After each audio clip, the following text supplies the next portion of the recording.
Welcome to MMC news.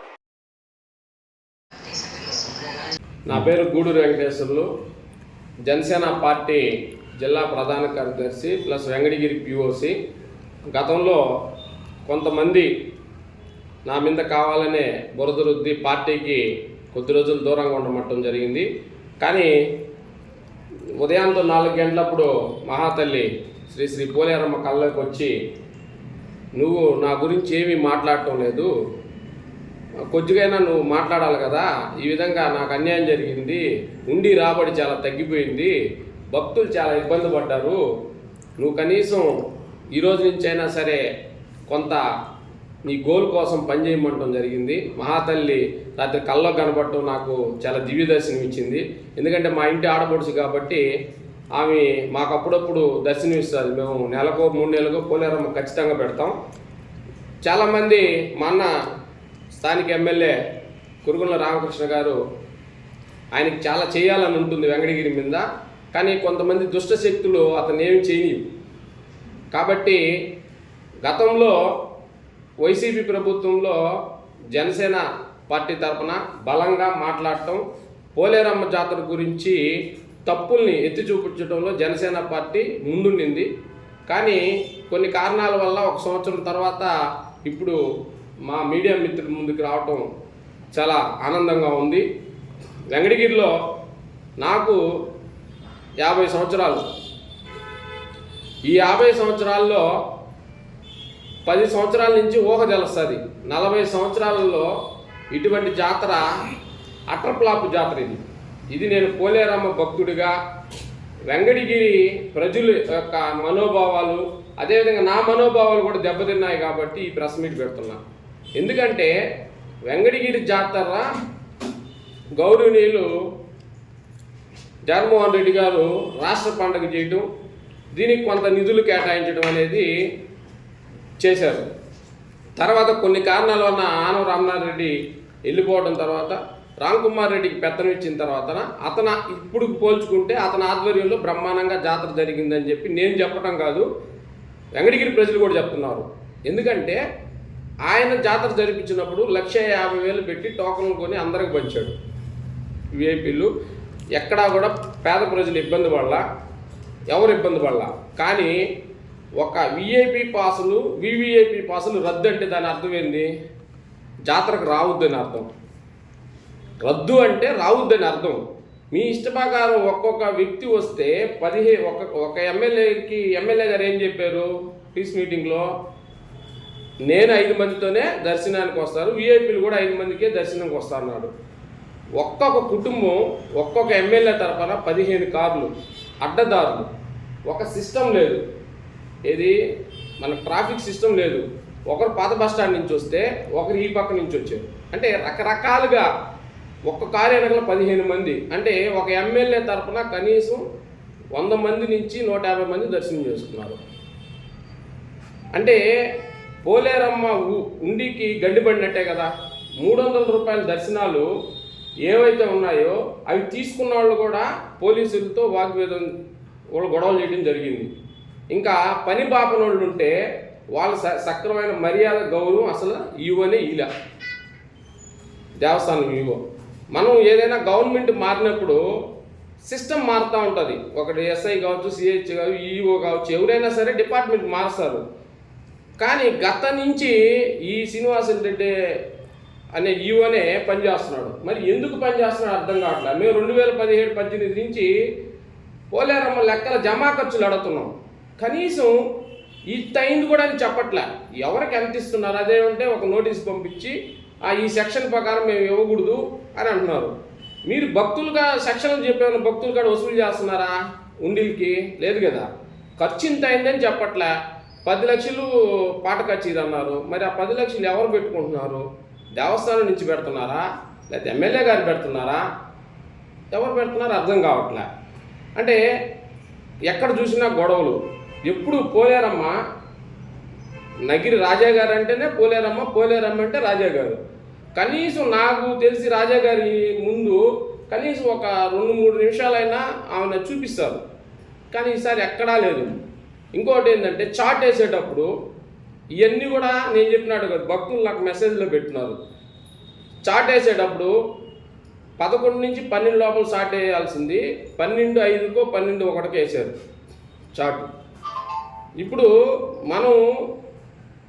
మనకి ఒక సాంప్రదాయం ఉంది. ఆదివారం రోజు ఘటోత్సవం స్టార్ట్ అవుద్ది. ఘటోత్సవంలో వెంకటగిరి జాతర వైభవంగా జరుగుతుంది. కొన్ని లక్షల మంది భక్తులు వస్తారు. ఘటోత్సవం ఆదివారం జరుగుతుందని ఈవో ఎన్ని సంవత్సరాలు చేసి ఈవోకి తెలియదా? పోలీసు వ్యవస్థను ఉపయోగించుకోకుండా, ఘటంకి రోప్ పార్టీని పెట్టుకోకుండా యువకుల మీద పోలీసులు అత్యుత్సవంతో లాఠీ చార్జ్ చేశారు. కానీ మనం ఎస్పీ గారికి ధన్యవాదాలు చెప్పాలా. చాలా వరకు క్రైమ్ రేటు వెంకటగిరిలో తగ్గిందని చాలామంది చెప్తున్నారు. ఎందుకంటే తిరుపతి ఎస్పీ గారు పర్యవేక్షణలో డిఎస్పీ గారు కూడా బ్రహ్మాండంగా పనిచేశారు. కానీ జాతర అన్న తర్వాత కొన్ని జరుగుతాయి. కానీ ఎప్పుడూ లేని విధంగా 6 గంటలకంతా మన పెద్దవాళ్ళం కాడ ఉంటుంది రథం. కానీ ఈసారి 7 గంటలకి పెద్దవాళ్ళ దగ్గర ఉన్నది రథం. ఎందుకంటే లేట్ అయిపోయింది, కరెంటు లేదు, దొంగలు బీభత్సం చేశారు. చాలామంది పోలీస్ స్టేషన్లు వెళ్ళిపోయిన వాళ్ళు చాలామంది ఉన్నారు. ఎందుకు ఏం తలకాయ నొప్పి అని చెప్పి వందల మంది దర్శనాలు చేసుకుంటూ మళ్ళీ ఫేక్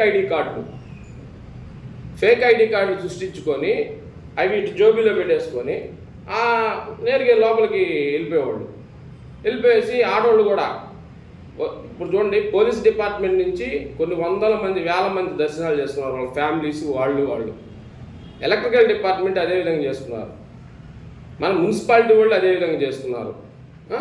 ప్రతి డిపార్ట్మెంట్, రెవెన్యూ డిపార్ట్మెంట్, అన్ని డిపార్ట్మెంట్లు ఉచితంగా పోలేరమ్మను దర్శనం చేసుకొని వాళ్ళ బంధువులు, వాళ్ళ చుట్టాలను తీసుకుపోయి వెంకటగిరి ప్రజలు ఎప్పటి నుంచో నమ్ముకున్న ప్రజలు, వెంకటగిరి ఏంటంటే జాతర అనగానే చుట్టుపక్కల చుట్టాలను పిలుచుకొని వాళ్ళేదో టయానికి అన్నీ వండి రెడీ చేసి దేవుణ్ణి చాలామంది చూడరు. వెంకటగిరి వాళ్ళు ఎవరు బయట వాళ్ళు ఎక్కువ మంది చూస్తారు. వెంకటగిరి వాళ్ళంతా రోడ్ల మీద చూస్తాం. ఎందుకంటే ఆ అవుట్ వేసినప్పుడు 4 గంటల దాకా భోజనాలకు వస్తుంటారు బంధువులు అందరూ కూడా. కనీసం సాంప్రదాయాలు అంటున్నా నాకు అర్థం కావట్లా. తొంగలో సాంప్రదాయాలు దొక్కి అవుట్లు కూడా వేయలేదే. బాణాసంచారం కూడా పేల్చుకుంటూ అమ్మవారిని ఎత్తడం అనేది నేను ఇప్పుడే చూస్తున్నా. ఇంట్లో నుంచి బయట రావాలంటే ఎవరైనా ముందు 3 అవుట్లు చూసుకొని ఇప్పుడు ఎత్తుతారు అనుకున్నప్పుడు బయట వచ్చేవాళ్ళు. కానీ ఎక్కడ ఇంత ఘోరంగా ఈసారి జాతర ఎందుకు జరిపించారో నాకు అర్థం కావట్లే. ఇంత అధ్వానంగా, ఇంత ఘోరంగా అమ్మవారు మన సాయికృష్ణ గారు చాలాసార్లు చెప్పారు, కొమ్మరింటికాడ అమ్మవారిని తయారు చేసినప్పుడు ఎవరు కూడా చూడకూడదు, మంచిది కాదని చెప్పున్నాడు ఆయన ఒక సందర్భంలో. అక్కడికి వెళ్ళి అమ్మవారి గెడ్డం పట్టుకోవటం, అమ్మవారి ఫోటోలు తీసి యూట్యూబ్లో పెట్టడం, దర్శనాలు చేయించుకున్నారని చెప్పటం. అసలు ఆడపడుచు, కుమ్మరోళ్ళ ఇంటి ఆడపడుచు, సాకలోళ్ళ ఇంటి కోడలు, వాళ్ళ ఇంటి కానీ సారి తెచ్చేదాకా ఇక్కడ ఎత్తకూడదు.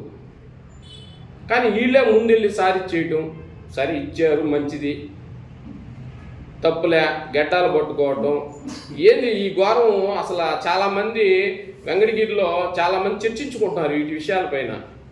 ఇంకా అమ్మవారికి అసలు డ్యూటీలే లేవు, రాత్రి ఎక్కడా కనపడలా డ్యూటీలు.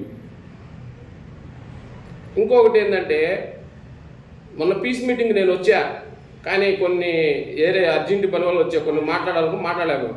వృద్ధులకి, పిల్లలకి, లేదా 70 సంవత్సరాల పైనుండే వృద్ధులకి ఒక క్యూలైన్ ఏర్పాటు ఎందుకు చేయలేకపోయారు? ఎంతమంది ఇబ్బంది పడ్డారు పిల్లలు, వాళ్ళంతా గందరగోళంగా ఇచ్చేశారు. ఇంకా బస్సులు, ఆర్టీసీ జాతర అయిపోయిన తర్వాత ట్రాఫిక్ నియంత్రణ చేతులు ఎత్తేసారు. ఒక పోలీసుని ఎక్కడా పెట్టలా, గంటల తరబడి ట్రాఫిక్ ఇబ్బంది. సరే అయిపోయింది. ఎప్పుడైనా కానీ ఇంతకుముందు జాతర జరిగితే ఆర్ఎం, ఎండి, ఆర్టీసీ ఎండి అందరూ వచ్చి పీస్ మీటింగ్లో కూర్చొని ఎన్ని బస్సులు రావాలని చెప్పేవాళ్ళు. కానీ ఈసారి ఏం చేశారు? బస్సులే ఏమంటే అనంతపురం శ్రీశక్తి సూపర్ 6కి పంపించారు. వచ్చేదానికి జనాభా సరే పోయేటప్పుడు ఏమన్నా బస్సులు వస్తాయంటేనా, పోయేటప్పుడు ఆర్టీసీ బస్ స్టాండ్ కాడ గందరగోళం, బస్సులు లేకుండా చాలామంది ఇబ్బందులు పడ్డారు. రాబడి ఎంత వచ్చిందని చెప్పుకుంటున్నారు. 2000 వైసీపీ ప్రభుత్వంలో 30 లక్షలు ఉండి ఆదాయం వస్తే ఇప్పుడు 23 లక్షలు, 24 లక్షలు వచ్చింది. అంటే రాబడి ఎక్కడొచ్చింది? అంత మీరు ఎంతసేపు జాతరని ఈవో గారికి నేను మరీ చెప్తున్నా, మా అన్న ఎమ్మెల్యే గారికి మరీ చెప్తున్నా, ముందు ఆ ఈవోని మారిస్తే జాతర ఇంకా బ్రహ్మాండంగా జరుగుతుందని నా ఇది. ఎందుకంటే అతను ఏ రోజు లెక్క చెప్పాల. గవర్నమెంట్ మారినప్పుడు మన ఈవోని కూడా మార్చుకునే పద్ధతి ఉంటుంది. మరి మీకు ఆయన ఏం చెప్తున్నాడు, ఆయన ఏమి ఇస్తున్నాడో మాకైతే తెలియదు. మేము అడిగిన దానికి లెక్కలు చెప్పడు, మేము అడిగిన దానికి సమాధానం చెప్పడు. ఈవో ఆఫీసులో మళ్ళీ సపరేట్గా వాళ్ళ ఉద్యోగస్తులకి పాసులు ప్రింట్ చేయించుకున్నారు. కొంతమంది మీడియా మిత్రులకు అసలు పాసులు ఇవ్వాల. అంతకుముందు 5+1 అనే లేకపోతే ఎంతోమంది రెవెన్యూ వాళ్ళకి ఇచ్చేవాళ్ళు, ఇదో మీ ఫ్యామిలీ తప్పని నలుగురు పోండి అని. వెంగడీలో కొంతమందికి ప్రముఖులకు ఫోన్ చేసి పిలిచి ముందు దర్శనం చేయించేవాళ్ళు. పెద్దోళ్ళుగా ఉండేవాళ్ళు, అంతకుముందు పోలేరమ్మ కానుకలు ఇచ్చిన వాళ్ళు ఎవరో వాళ్ళకి సంబంధించిన వాళ్ళు ఫోన్ చేసి ఈ 3 గంటలకు రండి, ఈ 4 గంటలకు రండి అని చెప్పేవాళ్ళు. ఇప్పుడు అసలు అది లేదు. నాకు తెలిసి పోలేరమ్మని గొల్లకుంట ఫ్యామిలీకి ఏమన్నా దత్తిచ్చేసారేమో అర్థం కావట్లే. ఎందుకంటున్నానంటే ఆయనే 4 సార్లు 3 సార్లు ఆయనే చైర్మన్. ఆ ప్రభుత్వం వచ్చిన ఆయనే చైర్మన్, ఈ ప్రభుత్వం వచ్చినా ఆయనే చైర్మన్. అంటే తెలుగుదేశంలో నాయకులు లేరా, లేదా జనసేన మూడకూటంలో నాయకులు లేరా అంటే ఎందుకు లేరు నాయకులు? వాళ్ళకి ఎందుకు ఇవ్వట్లేదు? నువ్వు ఉంటే, మీ తమ్ముడు ఉండే, మీ కొడుకు ఉండే, మీరే 4 ఉండ్రి సప్రం మీద బయట. నేను చాలా జాతరలు చూసా. నేను ఎప్పుడు పోలేరమ్మ గుడికాడికి పోను, మా షాప్ కాడ కూర్చొని చూస్తా. ఏ రోజు నేను పోను. ఎందుకంటే ఆడ పోయి ఆ ఘోరాలు చూడలేవు. అనామకుడు పోయి దర్శనం చేసుకొని వస్తాడు. ఎంగడీరులో పుట్టిపోయినాడు, మనం పోలేవు దర్శనానికి. ఎంతోమంది ఫేక్ ఐడీలతో కొన్ని వేల మంది దర్శనాలు చేసుకున్నారు. ఒక్క కార్యకర్త కింద ఇది తెలుగుదేశం జాతర లాగా ఉంది. కానీ ఒక్క కార్యకర్త అయినా సరే, మామూలుగా మన వెంగడగిరి ప్రజలు ఒక్కడైనా కానీ పోయి దర్శనం చేసుకున్నారు. అంతా తెలుగుదేశం నాయకులు, తెలుగుదేశం అవ్వా. ఏడ చూసినా అదే, ఎక్కడ చూసినా వాళ్ళే, ట్రాక్టర్లు వాళ్ళే. అసలు సిస్టమ్ ఎక్కడుంది? అసలు మీరు డబ్బులు రాబడి పోలేరమ్మకి ఇన్ని లక్షలు వచ్చింది, మేము ఎంత బాగా చేయాలంటే రాబడి రావాలి. కానీ మీ ఇష్టంగా అందరిని ఉచితంగా వివిఐపీలు రద్దులు ఎత్తేసాం, మేము రద్దు చేసామని చెప్పి మీకు ఇష్టం వచ్చిన వాళ్ళంతా వేల మందిని పంపించేసి కనీసం 7,000 మంది రిటర్న్ వెళ్ళిపోయారు దర్శనం లేకుండా. చేసుకోవాలా పోలేరమ్మ దర్శనం? 300 రూపాయలకు లడ్డు ఇవ్వాలా, క్వాలిటీ లేదు. అది కూడా ఎన్ని గంటలు దాకా ఇచ్చారు? 11:30 దాకా లడ్డు ఇచ్చారు, మళ్ళీ లడ్డులు లేవు. ఇస్తే అందరిని సమానంగా చూడు, లేకపోతే అసలు చూడబాక. నేను ఈమని ఎవరు అడగలేదు కదా. 300 రూపాయల టికెట్కి లడ్డు ఇమ్మని ఏమైనా ప్రజలు అడిగారా? పసుపు కుంకుమ ఏమైనా ప్రజలు ఏమన్నా అడిగారా? అడగలా. ఇచ్చేవాడు అందరికి సమానంగా ఇవ్వాలా. ఒక్క వెహికల్ వెనకల 15 వెహికల్లు విఐపీలు వచ్చారు అంటే 10 బదులు 150 మంది వచ్చారు. ఎక్కడ గౌరవం ఇది జాతర? వెంగడగిరిలో. వెంగడగిరి జాతర బయట వాళ్ళ జాతర. మీరు కొనిచ్చండి టికెట్లు. నా ఇంటికి 10 మంది వచ్చారబ్బా, నేను బంధువులకి నేను 300-100 రూపాయలు కొనిస్తా. కొని అమ్మవారు ఆదాయం వస్తుంది. మేము 5 మందిమే వస్తాం ఫ్యామిలీకి అని చెప్పిన 100 మందిని మీరు దర్శనాలు చేయించి ఇంత ఘోరమైన జాతర చేసి మళ్ళా దాన్ని సక్సెస్ మీట్ అని చెప్పటం చాలా ఇదిగా ఉంది. మేమంతా కూడా పవన్ కళ్యాణ్ గారిని చూసి, ఆ రోజు తెలుగుదేశం పార్టీకి కళ్యాణ్ గారిని చూసి, ఆయన నిజాయితీని చూసి పార్టీ కోసం కష్టపడితే పవన్ కళ్యాణ్ గారి ఆశయాల్ని, సిద్ధాంతాలని, చంద్రబాబు గారి ఆశయాలని, సిద్ధాంతాలని వెంగడగిరి నియోజకవర్గంలో తొంగలో దొక్కుతూ ఎవరిని కూడా పట్టించుకోకుండా, ఒక పీస్ మీటింగ్ అంటే సమాధానం చెప్పకుండా, వాళ్ళే ఆశాదోళ్ళు కానీ డబ్బు కొట్టుకున్నట్టు వాళ్ళే పొగుడుకోవటం. మీరు జాతర నిబద్ధతతో చేయాలి. గతంలో ఏం చెప్పాడు? హైడ్రాలిక్ రథం చేస్తున్నాను అన్నాడు. ఈ సంవత్సరం హైడ్రాలిక్ రథం అన్నాడు. అసలు హైడ్రాలిక్ రథమే లేదు. మీ ఫ్యామిలీలు దర్శనం చేసుకుంటే వెంగడగిరిని దర్శనానికి వచ్చిన ప్రజలు ఏమైపోవాలా? పేద ప్రజలు ఏమైపోవాలా? ఇంత ఘోరమైన జాతర ఎప్పుడు జరగలేదు. ఇప్పుడైనా కానీ ఈవో గారు తెలుసుకొని ప్రజలకి అసలు ఏమొచ్చిందో, ఎంత పోయిందో లెక్క చెప్పని నేను అడుగుతున్నా. ఇంకా చెప్పకపోతే పోలేరమ్మ చూసుకుంటుంది. నా కల్లో కనపడింది రాత్రి, నీకు కూడా కల్లో కనపడుతుంది అంతే. ఇంకంతకన్నా ఏం చేయదు. ఇంత ఘోరమైన జాతర, ఫెయిల్యూర్ జాతర ఇంతవరకు వెంగడగిరి చరిత్రలో జరగలేదు. ఇంకా జరగబోదు కూడా అనుకుంటున్నా. మీడియా మిత్రులందరికీ ధన్యవాదాలు.